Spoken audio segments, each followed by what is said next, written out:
22nd day of the month of Elul, and we have the schus of learning Daf Lamed Amud Aleph of Maseches Pesachim, continuing from our discussion yesterday, where the Gemara had told us at the bottom of Chavtes Amud Beis of a machlokas with regard between Rav and Shmuel and Rabbi Yochanan and Rish Lakish, how to paskin with regards to chametz that fell into a min b'mina, min b'she'ena mina before Pesach and after Pesach, and the Gemara then tells us the top of Daf Lamed Amud Aleph. Amar Rava told us Hilchasa, the halacha is as follows. Chametz bizmanai, chametz during Pesach, bein b'mina, bein shalai b'mina, whether it is its own species that it fell into, bein shalai b'mina, it fell into something that is not its own species. Also, b'mashehu, even one drop is going to answer that. That is both before Pesach and after Pesach. Karav, and that is the opinion of Rav. Shalai bizmanai, and that is chametz bizmanai on Pesach. Whether it's in its own min or not in its own min, it's also b'mashu, and that is the opinion of Rav that we saw yesterday. Shaloi b'zman. What if it's not in its own zman? Meaning, if it is after Pesach, bein b'min, bein shaloi b'min, mutar. It's going to be mutar in ganzen if it fell into anything after Pesach. Ke Rabbi Shimon, like the opinion of Rabbi Shimon. Says the Gemara. Umi Amar Rava Hachi, did Rava really say such a thing? V'hamar Rava, didn't Rava also tell us Rabbi Shimon Knasa Kanes, that Rabbi Shimon holds that there is a knas that what's the knas? Hal v'avar alav, since the person has violated the Isser of Bal Yirah Bal Yimatzeh, Bal Yirah Bal Yimatzeh, the Chachamim were kanes, that he cannot use his chametz after Pesach. It's also behana, it's a knas midrabanan. Says the Gemara, yeah, hani mili be'ene. That is if the chametz is still existent on its own. Aval al yidei tarevis lai. But the chachamim were not machmer to be oser the chametz that a Jew owns after Pesach if it was al yidei tarevis. It fell into something else. It's not going to aser. Meaning the knas is, since you violated owning your chariots on Pesach, you're not allowed to get hana from those chariots, but we will allow a chariot to become batel if it fell into something else. But also Rava letame, and Rava is consistent with his own rationale. The Amar Rava says, Ki havenim bei Rav Nachman, when we were in the house of Rav Nachman, we were learning in the house of Rav Nachman. Ki havu nafka shiva yomi de pischa, at the end of 7 days of Pesach. Amarlan, he said to us, Puku uzvinu chamira de bnei chela. Go out and go buy the chamira, the chametz of bnei chela, of the non-Jews. Meaning, you want to finish? And he said, go to Dunkin' Donuts, get the donuts. That's mutter. They were made that day. So they were already extant. Meaning, but he held like the opinion of Rabbi Shimon, not the opinion of Rabbi Yehuda, that if there is chametz that exists, you can still purchase it. And that is lichara how we paskin as well. Amar Rav says as follows. Next sugya, but a related sugya. Says Rav, Kederus Pesach. What about pots and pans on Pesach? Yishaberu. They should be broken. Now, that doesn't mean, obviously, that you have to smash all of your chametz dishes. What it means is Kederus Pesach Yishabru. They need to be broken. Rashi tells us, yeah. Rav Latami the Amar chametz af la'achar zmanai asur b'hana ke Rav Yehuda, that the chametz after Pesach that you owned, chametz af la'achar zmanai asur b'hana, it has an isra hana ke Rav Yehuda, like the opinion of Rav Yehuda. V'isle b'mashu, and there'd be an isra b'mashu v'kasav noisin tam l'fgam asur, and since it can only become batel, even if it's nice and tam l'fgam, even if it imparts a negative taste, it gives off a bad taste, it's still going to be asur. We don't pass on like that. Mitrei tame, for two reasons, says Rashi. Chad the oiki Rav hilchas the tarevis lachas man mutar.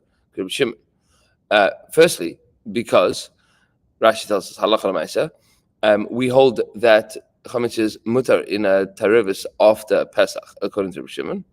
V'hai pachos mi tarevisu, and this would be even less than a tarevis, meaning it's one drop. And it's just flavor. We also hold noisen tam nifgam mutter. That a noisen tam nifgam is going to be mutter, meaning after 24 hours it is mikra din mutter. V'zeh mi she'avro alav yimei haPesach ufog tam b'devnek ha'kli, and this that 7 days of Pesach have already gone through. The flavor is inside of the walls of the kli. So this is the din that Rav tells us. Kederis b'Pesach yishabru, that the earthenware pots on Pesach they should be broken. V'amai, says the Gemara. Lishinhu achar haPesach, just keep them until after Pesach. And then you'd be able to use them. You'd be able to use them with something that is not min b'minai, and therefore it would be batal. Says the Gemara, Dilma gzera, Dilma atal lemevet behu b'minai. Maybe I'll end up eating it, using those pots with something that is not the chametz itself. I'll use it with something that is of the same type as the chametz itself, and therefore it'll be min b'minai, and it won't be batal, and then I will have the flavor of chametz that is going to carry through until the end of time. Shmuel says, no, lo yishabru, you don't have to break your pots. Aval mashi lehu la'achar zman, just leave them until after Pesach. V'avid behu bein b'minai bein shalai b'minai, and then you can use them with it, whether it's with its min or something else. That's all good, bless you, and that is all good and well. V'az the Shmuel l'tame, and that is consistent with the rationale that Shmuel has. Shmuel holds bless you. Lehanhu de mizavni Shmuel lehanhu de mizavni kande. He said to the sellers of the pots and pans, meaning to the home goods stores. He said to them after Pesach, Ashvu zvine akan daichi. You need to bring down the level out. That's ashvu, to level out the prices of your pots. V'i loy, and if you don't level out the price, meaning you don't bring down the price of the pots, darshin l'chuk Rabbi Shimon. I'll tell everybody that the halacha is like Rabbi Shimon. So what's this thinly veiled threat that Shmuel is issuing here? So it seems that everybody that after Pesach, Paskin like Rav, and they would say that the flavor of chametz that is in their pots and pans, they now need to go and get rid of. Now Rashi told us that we don't pass like this, but apparently they did. They used to paskin like this opinion of Rav, that your regular pots and pans, your earthenware pots and pans after Pesach, they should all be broken. They should all be, meaning you should break them before Pesach because they have the flavor of Pesach inside of them, and you cannot kasher them. There's nothing you can do to kasher them, and to cook them. And we're worried that if you would use them after Pesach, so if it was min b'minai, then it would still be also even b'mashu, because Rashi told us Rav is saying that nosin tam nifgam is also, as well as holding that chametz is also b'mashu after Pesach. So all of these things being true, says the Gemara, Shmuel issues this thinly veiled threat to the people in to the sellers of the pots and pans. He says, unless you bring down the price of your pots and you stop the price gouging, I'm going to tell everybody that the halacha is really like Reb Shimon. Says the Gemara, well, stop threatening. You should tell them if that's the halacha. That Shmuel Reb Shimon's really, because you take a hold that this is the halacha. Why would he not tell them? Says the Gemara, no. Asr de Rav Haba, because he's talking about when he came to visit Rav's hometown, and they pass on like Rav. Says, and the halacha is that if you go to somebody else's, area, somebody else's community, you don't go and start telling them how you pass in la halacha. So Rav Shmuel has kavod Torah. He doesn't want people in Rav's town to start to, how come Rabbi Shmuel says that it's mutter? But he threatened the sellers of the pots and pans that we're going to be using these things, that they were going to be passing like Rav inappropriately.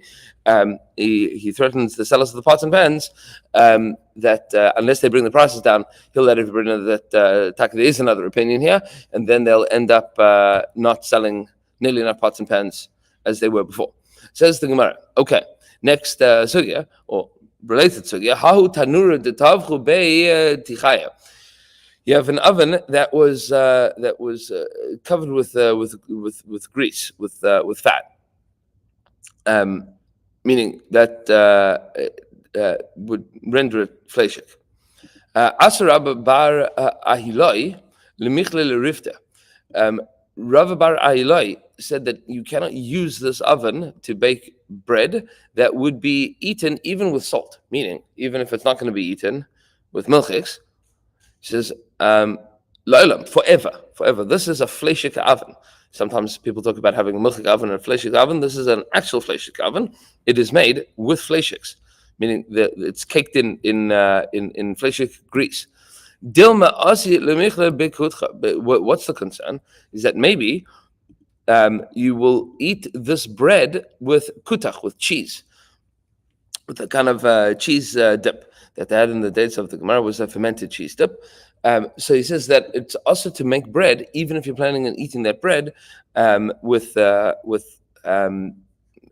salt, meaning with nothing else, because maybe you're going to end up eating it with kutach. This is the opening to the sugya of not making bread that is milchik or fleshik, which is an important din. We pass like this in Shulchan Aruch. Says the Gemara Meisive. Hold up a second. Ein lashon is aisha b'chalav. The halacha is that we don't need dough together with milk. V'im lash kol hapas kula asura. And if you did, then the whole thing is going to be asur. Mipnei hergel avera, because you're going to become accustomed to it and you're going to end up eating it with meat. Similarly, likewise, turning on over onto the next page, Lamed Amud Beis, you're not allowed to grease an oven with fat that came from the tail. V'im tash, and if you did grease it with fat, kol hapas kula asur, then all of the bread is going to be asur until he fires up the oven. What comes out from here is husak hatana. If you fired up the oven, you burnt off all the grease. Mia shari, then it would all be mutter. Says the Gemara. Yeah, that's a good point. Tiyuvta de Rav bar Ayilai, Tiyuvta, that is a good refutation of Rav bar Ayilai in a chanami. If you grease up the oven and then you fired up the oven and now you've burnt off all of the grease, then you would say that it is mutter to make bread in it. It is not going to carry over into every piece of bread that you make in there. And by Hashem Yisbarach, we will continue with Daf Lamed Amud Beis tomorrow. Everybody should have a beautiful day.